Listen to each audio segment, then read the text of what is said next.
Pop mogul Sean Diddy Combs was on the scene of one of the most high-profile rapper assassinations in history. If you're thinking someone should really make a documentary about his life, he's already beat you to it. It all goes back to one point. So I have a dream. A lot of times people see your dreams as Made me crazy. appreciate life, and it made me want to do things for the greater good. What's the odds that you would do that in front of the camera? That's one of the moments where he forgot he was on tape. If I didn't say anything, you would interpret it as... Most beef in hip-hop usually stays limited to a few slick lines in a record or a quiet phone call behind the scenes. After that, the issue fades away without much public fallout. But throughout the history of the genre, there have always been a few figures you simply do not want to cross. Some artists keep conflicts low-key, while others move very differently. They turn feuds into public spectacles and throw shade openly, treating conflict like a sport rather than something to avoid. I can't say that I can resolve a situation or a beef with somebody that I can't stand this nigga. You understand what I'm saying? Like, this ain't WWF. It's not like I just got rap beef with this nigga. I don't like this little. These are the artists who don't just rap about beef, they live it. They pour energy into every conflict they touch, and standing right at the center of that chaos is none other than 50 Cent. He doesn't just confront rivals, he feeds off friction. Every feud he steps into becomes headline fuel, shaking the industry and keeping fans locked into the drama. Most people already know that 50 Cent didn't just beef with Ja Rule. He helped derail Ja's career at its peak, turning their clash into one of the most unforgettable rivalries in hip-hop history. That feud hit so hard that the phrase "getting Ja ruled" became slang. I know what it feels like to have nothing, all right? And I had to rebuild my life over $6,700 a month. He's been trained to believe what you seen him say in that interview when I said that he's entitled. Really, it's his mom's entitlement. It's been filtered. It came to mean a rapper being completely dismantled in a battle, lyrically wiped out, or having their reputation dragged beyond repair. That's how far 50's impact reached. He didn't just win a feud, he changed how people talked about rap conflicts altogether. And 50 Cent is no stranger to controversy. If there's tension, he'll go at anyone, even his own family. When things went bad between him and his son, Marquise Jackson, 50 didn't hold back. He publicly called him a crybaby and accused him of just wanting a handout. Fans were shocked because most people would never take family drama to that level in public. Reflect on the darkest times in your life. Sometimes you got to do that. I was stuck. But with 50, even personal issues can turn into headlines. It showed that when he's angry, no one is off limits, not even his own blood. Now, however, 50 Cent may have made his boldest move yet, and this time it's aimed directly at one of his longest-running and most influential rivals, Sean Combs, also known as P. Diddy or Puff Daddy. For years, Diddy was celebrated as one of the biggest power players in music and business. His name carried serious weight, symbolizing success, control, and influence in American entertainment. But lately, everything has flipped upside down. Diddy's reputation has taken a brutal hit, with stories and accusations swirling nonstop. We have to find somebody that'll work with us that has dealt in the dirtiest of dirty business. We're losing. And 50 has been watching closely, waiting for the right moments to apply pressure where it hurts most. That timing has helped turn Diddy's public unraveling into one of the biggest sagas hip-hop has seen in years. His once spotless image isn't just damaged, it's been torn apart. The man once praised for his business empire and flashy lifestyle is now surrounded by controversy, with the shine fading fast. If Sean Combs watches this, what do you think he's going to feel? Like, wow, this is amazing. I think he's going to say this is the best documentary I've seen in a long time. Plenty of people have tried to break down Diddy's fall through interviews, talk shows, and exposes. There has been an endless stream of documentaries over the years discussing alleged lies, betrayals, secret feuds, and a wild lifestyle that often sounded unreal. But none of those projects sparked conversation quite like the recent 4-part Netflix series titled Sean Combs: The Reckoning, executive produced by 50 Cent himself. This documentary isn't just another retelling. It's tightly structured, moving through every era of Diddy's life and connecting each chapter like puzzle pieces that lead straight back to today's chaos. The storytelling is sharp and emotional, packed with reveals that keep viewers watching. It blends old scandals with fresh fallout and shows how Diddy's past keeps crashing into his present.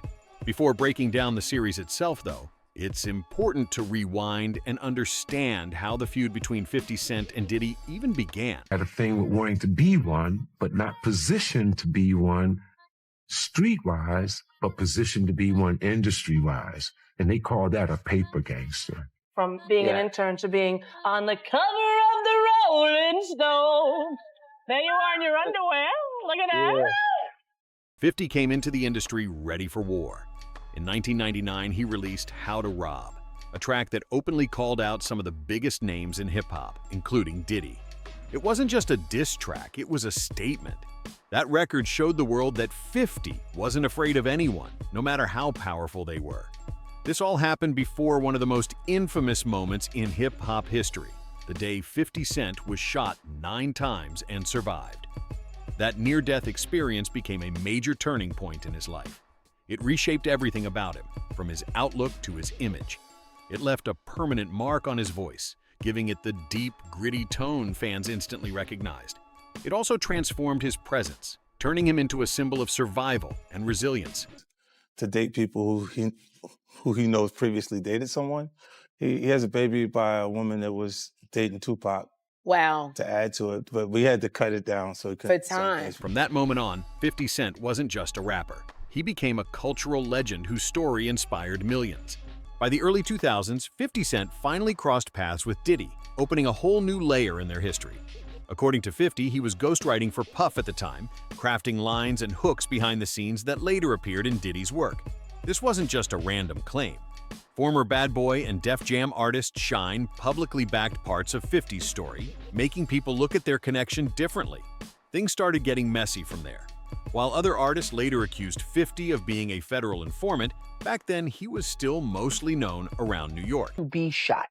Is it a physical feeling? Yeah, it doesn't hurt as much as people imagine it hurts because of your adrenaline and how the shock of what's actually going on, it hurts. Meanwhile, Shine was one of Diddy's key artists under Bad Boy Records.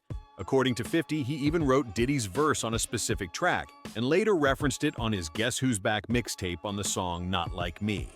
He dropped a slick line hinting at it, suggesting that people already knew who was really behind the words. I ghostwrite for P. Diddy. That line wasn't the end of it. Later that same year, 50 took another jab at Puff on the Bad Boys 2 soundtrack, ironically produced by Diddy himself. On that record, he rapped, I run the city and I don't dance around like Diddy. At the time, the line felt playful and tongue-in-cheek rather than outright hostile, but it clearly summed up where things stood between them. There was tension, even if it was still wrapped in humor. That tone began to change when 50 started noticing what he later described as strange behavior from Diddy. Years later, he shared a story from early in his career when Diddy allegedly offered to take him shopping. The gesture caught 50 completely off guard. He joked that it felt like something a man would do for a woman he was trying to impress, not another rapper. That moment stuck with him. It left 50 questioning Diddy's intentions and marked the beginning of a much deeper and weirder rift between them. Over time, 50 joked that he saw the situation as Diddy testing boundaries, checking how far he could go and how 50 would react. Okay, we'll wait. You could pray for a miracle. What's wrong? The voice don't sound the same. It's better. It's got more pain in it. He even compared it to Diddy dipping his toes in the baby oil, a slick metaphor that fueled speculation and debate among fans. Whether people took it seriously or not, the story kept circulating and added another layer of discomfort to their dynamic. As 50's comments started making noise publicly, Diddy eventually responded. True to his brand, he didn't get heated. Instead, he brushed it off with humor and confidence, acting as if none of it bothered him. I asked 50 about that, and he said you did the same thing to him. You asked him to take him shopping. Yeah, I thought he needed some clothes. What? I'm a nice guy. Yo, why are you and 50? Hey, yo. Why y'all not? I mean, y'all can't see it. No, we can't Y'all see can't it, see man. that he loves me? But see, You really, hold on, you really think that's hate? When you really break it down, you've been out here a long time. You know he loves me. I don't think he like. If anything, that reaction only made people more curious about the tension. In interviews, even when others brought up the shopping story, Diddy downplayed it, suggesting it wasn't that serious. But by the mid-2000s, it was clear the relationship between the two wasn't friendly. By that point, 50 wasn't just another rapper. He had become a global phenomenon. His rise looked unstoppable, dominating charts worldwide with hit after hit. People were treating him like one of the biggest forces in music, and it wasn't only about the records. He was landing major endorsement deals and sponsorships, turning his name into a full-blown brand. Jackson again. You guys know, without a doubt, I promote vitamin water the best. Vitamin water! None of those other guys. His influence stretched far beyond hip-hop. It became clear that 50 was built differently from most artists in the game. While many rappers focused solely on music, he had a sharp business mindset that set him apart from nearly everyone, except maybe Eminem, who shared a similar drive. 50 launched his own label, built a clothing brand, and made investments that paid off big. He wasn't just collecting checks from hit songs, he was building an empire. That's not really beef, though. That's just competitive energy, you know? Competitiveness. All right, so you and Diddy, you and Puff cool? No, I don't really rock with him okay, like that. damn. All right, I didn't know what. Talking Evan Vodka, we talking Ciroc, side by side. Now we don't even say their name. Oh, We yeah, just talking about Ciroc. Ciroc and Ciroc. Yes, yeah, just Ciroc. And if anything, you know when the bar runs out and it's just like, well, what else what's the last thing you have that nobody's buying? Yeah, that right there. Every move showed that he wasn't just playing the rap game. He was trying to own it. At that moment, it looked like 50 had everything: fame, power, and respect. In the streets and in the spotlight, women saw him as a full-on sex symbol, while the streets viewed him as someone who had earned his stripes. That rare balance of toughness and charisma made him feel untouchable. He said something to me one time, a long time ago, at Chris Lighty's wedding. He told me he'd take me shopping. I looked at him like, what'd you just say? Let me move, man, before I do something. You're gonna make me mess up the wedding. Oh, that's a nice gesture. Let me get out of no, dude, take me. That's what a guy says to a girl. He was the kind of star who could dominate the charts and still maintain street credibility. For someone like Diddy, who had always wanted control over both the industry and the culture, that had to sting at least a little.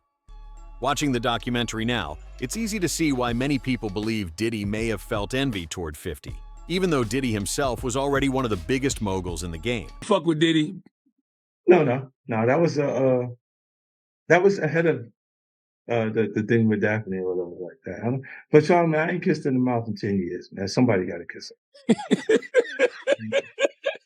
50 had something money couldn't buy: raw, magnetic presence. When he walked into a room, people felt it immediately, without him having to say a word. Diddy had fame and fortune, but that natural street power combined with global influence was something he couldn't fully replicate. By 2005, 50 had cemented himself as a true heavyweight. His success wasn't only about his own music anymore. New artists and veterans alike wanted to sign with G-Unit Records, hoping to be part of that movement. When I got the record deal, all I got cut short. So it's like he Jesus to me, you know what I'm saying? Because he just saved me. And it's real, and I go all out. Nah, I ain't saying none of that. I'm not Jesus. Shady deals and backstabbing competitors are set. During an interview on The Howard Stern Show, 50 shared another story that added fuel to the fire. He claimed rapper Ma Dollar E was ready to join G-Unit, but the deal collapsed when Diddy stepped in. According to 50, Diddy demanded $2 million just to release Ma Dollar E from his Bad Boy Records contract. That price shut the deal down immediately and became yet another moment that deepened the tension between them. After that, 50 stopped holding back. He went all in, amplifying long-running rumors that tried to connect Diddy to what happened to the notorious Big. Witnessing Jesus walking on water, you know what I'm saying? Or Jesus having a breakthrough. You know what I'm saying? Because I can only compare myself to Sonny. It was one of the boldest narratives ever pushed in hip-hop, and it sent shockwaves through the culture. What made it even more chilling was the idea, repeated by some insiders, that Diddy and Biggie might not have been as close behind the scenes as the public believed. On the surface, it looked like a tight brotherhood, but behind the curtain, the relationship may not have been as solid. 50's comments poured gasoline on that narrative, pushing the conflict into something deeper and far more personal. In 2006, he dropped a track called The Bomb, once again proving he wasn't afraid to stir the pot. On that record, he kept his trademark boldness, delivering sharp lines and heavy energy that instantly grabbed attention. Every verse felt like a signal that he was still a force to be reckoned with. As usual, 50 added something extra at the end of the track, an outro that landed like a punch. Whether it was a hidden jab or a subtle message, it made sure listeners understood this wasn't just music. By that point, it was obvious that 50 wanted nothing to do with Diddy or his image anymore. He distanced himself completely from the Diddy hype train and began calling him out in ways very few people ever dared to. 50 went even further by openly suggesting that Diddy may have held some responsibility in the notorious B.I.G.'s death, a rumor that had quietly circulated in the industry for years. He didn't soften his words or hide behind vague hints. He made it clear that, in his view, Diddy had been moving in strange and questionable ways long before most people were willing to acknowledge it. Looking back now, many fans feel like 50 was ahead of his time, almost 2 decades early in spotting cracks in Diddy's carefully polished public image. While others were still trying to stay in Diddy's good graces, showing up to his parties, praising his success, and playing along with the flashy lifestyle, 50 kept his distance and his skepticism. From there, 50 moved more strategically. He stayed mostly in the shadows, dropping disses when it mattered and carefully planning his next moves. The feud didn't stay confined to music either. It spilled directly into the business world when both men went head-to-head over vodka. Diddy was heavily pushing his Ciroc brand, while 50 launched his own liquor, FN Vodka, stepping straight into Diddy's territory.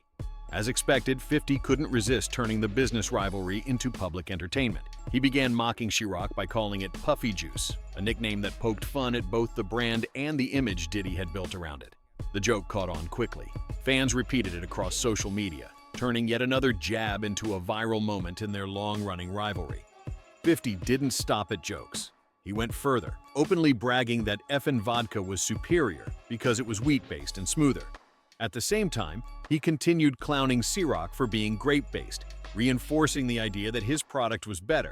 It was classic 50 Cent behavior, turning a business competition into another loud chapter of his feud with Diddy. With the music battles, business rivalries, and even the infamous shopping stories already in the open, many people believe it's time to look at what really made this feud personal. In recent years, one name became central to that conversation, Daphne Joy, whose real name is Daphne Vez. Daphne Joy is a model and actress, and she is also 50 Cent's ex-girlfriend and the mother of his youngest son, Sire Jackson. The two dated between 2011 and 2012, but the relationship ended shortly after their son was born. Their breakup was far from smooth and involved accusations of domestic disputes and property damage, although the domestic abuse charge was later dropped. Nearly a decade later, in 2021, photos surfaced online showing Daphne spending time with Diddy on luxury trips. Social media immediately exploded. That was when 50 launched one of his most ruthless trolling streaks. He posted a photo of Diddy and Daphne together and wrote that he and Puff only fight over business, adding that if Diddy liked the girl, then he liked the girl, and it didn't bother him. But he didn't stop there. Soon after, 50 posted another image, this time of himself with his son, jokingly pointing out that Daphne was over there with Puffy. The post was classic 50 Cent, turning a deeply personal situation into viral content while keeping his rivalry with Diddy loud and alive. By this stage, 50 had been side-eyeing Diddy's behavior for more than 20 years, convinced that something about him was off. Even though 50 publicly acted unbothered by Diddy and Daphne's connection, it's hard to believe it didn't sting. Seeing the mother of your child spending time with the same man you've been calling out for years, your longtime rival, takes the situation to a different level. That isn't just awkward, it's deeply personal. Even for someone as tough and unshakable as 50 Cent, watching that unfold had to hit hard, especially given how long he had viewed Diddy as someone he didn't trust. Things escalated even further when what became known as the Diddy Files started circulating. In March of last year, music producer Rodney Jones filed a civil lawsuit against Sean Diddy Combs, alleging sex trafficking and detailing disturbing claims about what allegedly happened behind the scenes. In that lawsuit, Daphne Joy was named as one of several women who were reportedly receiving monthly payments from Diddy, allegedly to help recruit others into his circle. This is where framing matters. These claims came from a civil filing and remain allegations that are still legally contested. However, when the news broke, 50 didn't hesitate. He jumped straight back into the chaos, and his response was pure 50 Cent. He took to social media and unleashed a wave of posts aimed at both Diddy and Daphne. One comment that went viral read that he didn't know Daphne was a sex worker, laughing as he said her life was like a movie. He added that she moved close to him hoping to have another child, But when that didn't happen, she went back to getting money from Brother Love. The situation spilled onto the stage as well. Shortly after, 50 appeared at a live show with Nicki Minaj, and at the end of his set, he took another public jab, making sure the spotlight stayed on Diddy's growing scandals. It was clear the feud wasn't cooling off. While all of this played out publicly, 50 made a serious legal move. He filed for full custody of his son, Sire Jackson. In his court filing, 50 claimed that Daphne Joy had allegedly been involved in Diddy's so-called freak-offs, arguing that it created an unsafe environment for their child. Daphne responded immediately, calling the claims complete lies and strongly denying any involvement in illegal activity. This back and forth wasn't just about custody anymore. It showed just how personal the entire situation had become for 50. At this point, it wasn't only about old beef, music, or business. It had turned into something much deeper. At this point, it stopped being just about rivalry. It became about protecting his family while watching a longtime rival's empire start collapsing from the inside. Many people believe this is exactly why 50 Cent pushed even harder to bring Diddy's secrets into the light, pouring serious time and energy into creating and executive producing the Netflix documentary Sean Combs' The Reckoning. The project lays out allegations of manipulative behavior, questionable power plays, and darker chapters of Diddy's career for a global audience. Through it all, 50's mission feels clear. This was no longer just about payback. He wanted the world to see Diddy without filters, without the glossy image, and with the most controversial parts placed front and center. 50 didn't simply attach his name to the documentary for branding. He was actively involved in bringing it to life. Behind the scenes, he helped connect producers with key sources, who may never have spoken out otherwise. Many of these insiders had stayed silent for years, worried about retaliation or fallout. With 50 backing the project, they felt protected. His cosign gave their stories weight and credibility, making it clear how personally invested he was in making sure every hidden detail finally surfaced. For years, people laughed off jokes about baby oil and rumored freak-offs, assuming it was just 50 clowning for entertainment. What many didn't realize was that those jokes were only scratching the surface. The documentary pulls back the curtain on 3 decades of alleged manipulation, power moves, and betrayal tied to Diddy's rise. It presents claims that he built his empire by stepping on people along the way, allegedly backstabbing figures who helped him climb, and most disturbingly, even the notorious B.I.G., the man the public believed was his closest friend, has been pulled into rumors of betrayal. Those revelations paint a colder and darker picture of Diddy's legacy than many fans ever expected. That angle alone stands out as one of the most unsettling parts of the entire conversation. Shady business deals and backstabbing competitors aren't new in entertainment. They happen all the time. But the idea that someone might turn on their top artist and closest friend hits differently. At the end of the day, even considering that Diddy could have played a role in placing Biggie at risk, while later presenting himself as the grieving friend, smiling for cameras and dancing in music videos, is chilling. Especially when you remember how deeply he was tied to the East Coast versus West Coast tension, a feud that permanently changed hip-hop and ended in tragedy.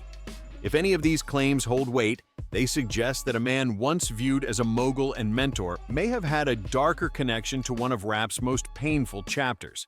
Adding to that, it has been alleged that Biggie's funeral, an enormous, high-profile event meant to honor his legacy, was paid for out of Biggie's own estate.